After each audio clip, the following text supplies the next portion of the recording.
What's going on, guys? Welcome back to my channel. Hope you're good. I'm starting a new series, so bodybuilding / weight training, but with a limited amount of equipment. So if you train at a CrossFit box, you're a weightlifter or you're a powerlifter, and you only have barbells and dumbbells, but you don't have resistance machines, I'm going to show you how I incorporate bodybuilding style training in a CrossFit box that you can implement your training and explain why I do certain things in certain ways. So I hope you guys find a lot of the information useful and you can implement it into your training. Let's go. Okay guys, so we are going to start with push-ups. Now, before we even get to push-ups, make sure you guys spend at least 5 to 10 minutes doing some shoulder mobility before you start training. So have a look at my video. I'll try and put the link to my YouTube video for some of the upper body mobilities you can apply, or my Instagram video. So yeah, the aim of the push-ups is to do about 50 reps. That's right, 50. No half rep in these. I'm talking full solid reps all the way down to the floor and back up. Now just watch how my elbows are slightly closer to my body and not aligned with my delts. This puts less pressure on delts and focuses on chest. And make sure you are close to the ground, that you can almost kiss the ground when you're going down into the when you're going downwards. Don't have your elbows too close to your body, however, as that means more emphasis on triceps, which is what we don't want.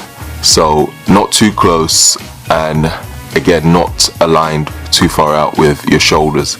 The whole idea is to pre-exhaust the chest before the main workout. I've always done this before training chest. I usually do press-ups or cable flies.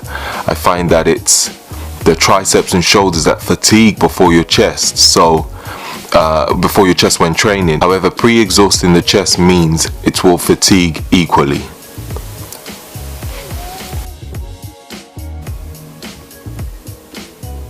So we are now on to the bench press.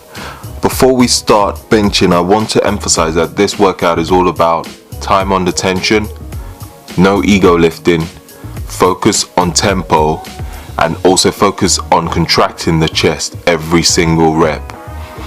Each set the tempo changes, so make sure you don't go too heavy on weight, as you will understand why when we get to the workouts. I'll write in the description box below the exercises, sets, rest, and also the tempo. So let's begin. So with the bench press, we will be aiming to do 4 sets on the bench press, and then we will be supersetting with dumbbell incline flies. So with the first set on the bench press, we will be doing 15 reps at a 2-second eccentric tempo. What that means is when bringing the bar down towards your chest, it will take you 2 seconds. So count it out loud if you need to, or count it in your head, 1, 2, and all the way back up, as you can see in the video.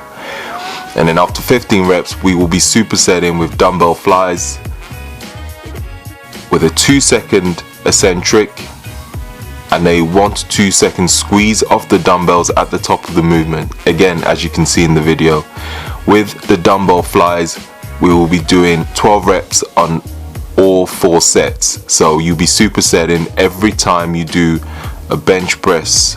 Every set you will superset with the dumbbell flies.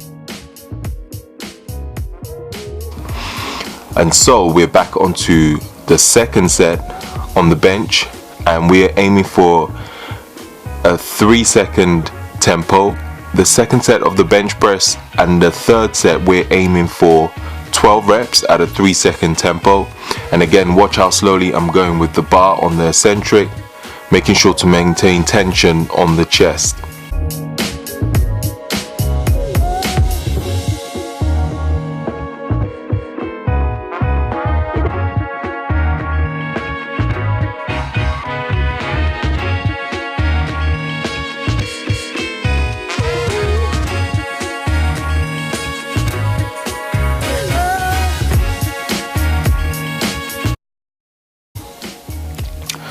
With the fourth set, we will be doing 10 reps at a 5-second tempo. Now remember, I told you about not going too crazy with the weights. Now with a 5 second, yes, 5 seconds, that makes it a lot more challenging. So some of you are probably wondering why am I going so slow on the eccentric? Well, the longer we can keep the muscle under tension, the more muscle fibers we're recruiting to assist the movement, which leads to hypertrophy.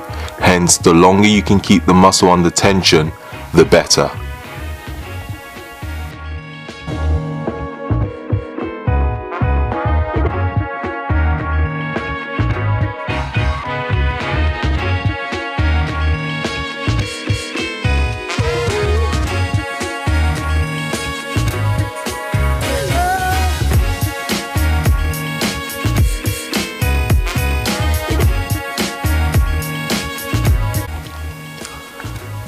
Now we're on to third exercise, which will be the pyramid dumbbell press, flat bench superset with dumbbell twist flies.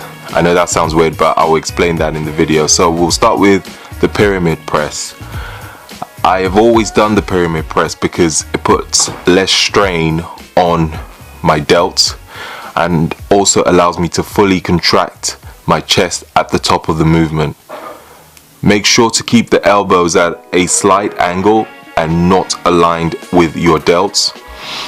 We are aiming for a 2-second eccentric and I would say 1 to 2 second hold at the top of the movement. Make sure, as you can see in the video, to focus on squeezing both dumbbells together. As you can see, my chest fully contracts when I do that. So when you come down and you go up again, squeeze the dumbbells for 2 seconds. Why squeezing the dumbbells? Well, if you squeeze the dumbbells, that automatically contracts your chest, so you don't have to actually focus on your chest when you're at the top of the movement. Focus all your tension on those dumbbells, and that would, again, as you can see in the video, squeeze your chest together. Now we're on to dumbbell twist flies. The difference with these and a normal dumbbell flies are you will be twisting the ends of both dumbbells together, as you can see I'm doing in the video, and as you can see with my chest, it's fully contracted when I do that. So really squeeze the dumbbell together to get a full contraction on your chest. On both these movements, we are aiming for 2-second eccentric on the first and second set, and a 1 to 2 second squeeze of the dumbbells at the top of the movement. So at the top of the movement, you want to hold it for 1 to 2 seconds, and then when you going back down into the eccentric phase, you want to take about 2 seconds. And then when you get to the third set, you want to take a 3-second eccentric and a 1 to 2 second squeeze at the top. And I put an alternative for you guys also, so this will be on the floor. So if you have shoulder issues or you tend to overextend at the bottom of the movement on the bench, trust me, it makes a big difference. I actually like to do both, so alternate with bench and the floor, or you can do bench 1 week and then do these movements on the floor the next week.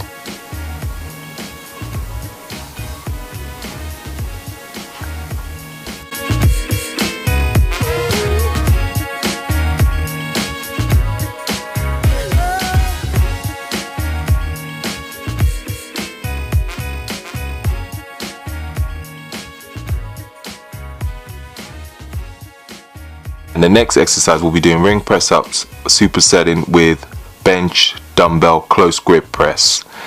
Now with the ring press ups, again, the same principles with normal press ups. Elbows, bring your elbows in close to the body but not too close. So, but you don't also want it to be too wide, so it shouldn't be aligned with your shoulders. Aiming for a 2-second eccentric and push back up as quick as you can. These are tough but really good for also working on stability, so expect it to feel strange at first, and you will probably shake a little bit when you start doing this, but you will get used to it eventually. And also, to make it slightly more difficult, I have given you a second version, which is feet elevated with a bench, or you can use a box. If you don't have rings where you train, putting 2 benches or 2 boxes close together does the trick. It won't be as hard as using rings, but still better than nothing.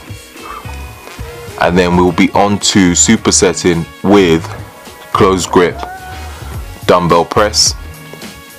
Now this is another one where some of you might not know how it works, but I'm going to explain to you what to do. So hold the dumbbells, as you can see in the video, close together over your chest, elbows close at all times. So now this one, you're going to have your elbows really close to your body when you bring the weight dumbbells down.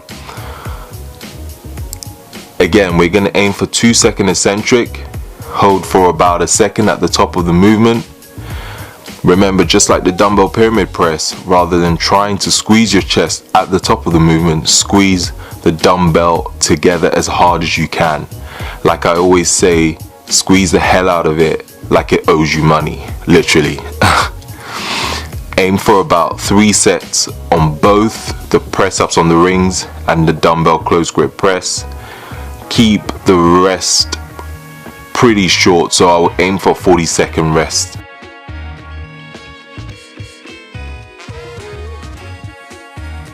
Most of these exercises I'll aim for about 45 to 60 seconds on the rest ranges as well, if I haven't put that if I haven't included that.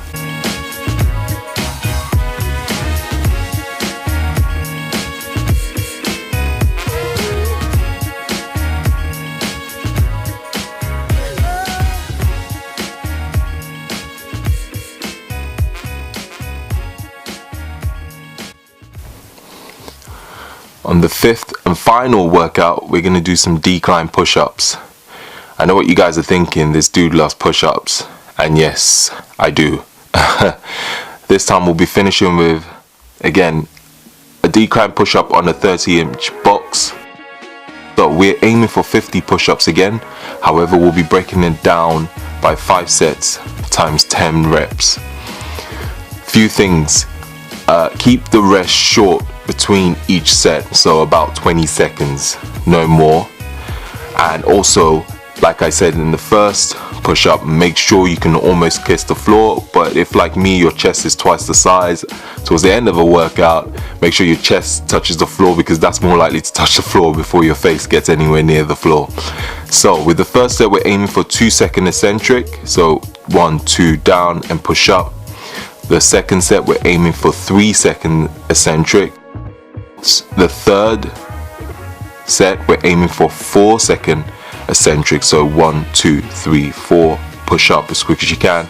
The fourth one, we're aiming for 5 seconds, and then on the 5th and final one, we're aiming to go as quick as you can.